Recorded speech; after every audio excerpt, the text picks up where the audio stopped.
And welcome to the Festival of Dangerous Ideas digital version. I'm Stan Grant, coming to you live from the Ethics Centre here in Sydney, Australia.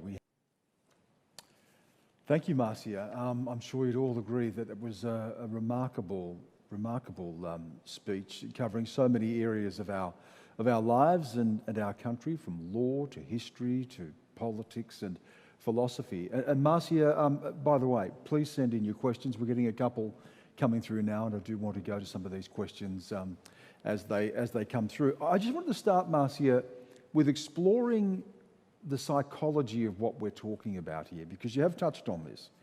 You've talked about terra nullius and hatred, and how that expresses itself beyond just expressions of racism when it comes to Indigenous people.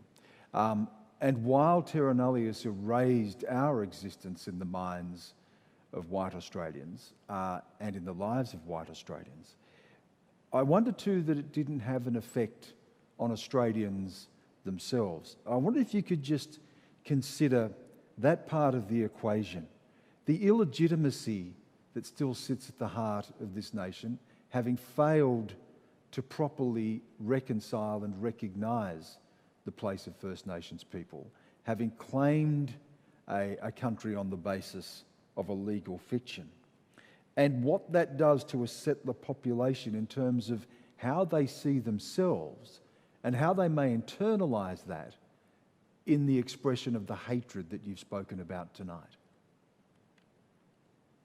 Yes, it's a very good question. I think the answer lies with white people, settler people. So, for instance, Henry Reynolds found a quote in a journal, I think, and he titled a book with that quote, "This Whispering in Our Hearts." And you can see what he's getting at immediately. Having tried to eradicate all of the Aboriginal people on their run, these settlers then were struck by the fact that they'd committed a monstrous crime but could not admit to it. And right at the bottom of their hearts forever is this whispering. And it turns up also, this very same phenomenon of denial that can't be denied in, I think the book is called The Secret River, is that right? That's right, Kate Grenville's book. Kate Grenville's book. You'll remember at the end of that novel, the protagonists are sitting on the veranda of their house, and they realise that following all their massacres up and down the river, they've entirely eliminated the local Aboriginal population.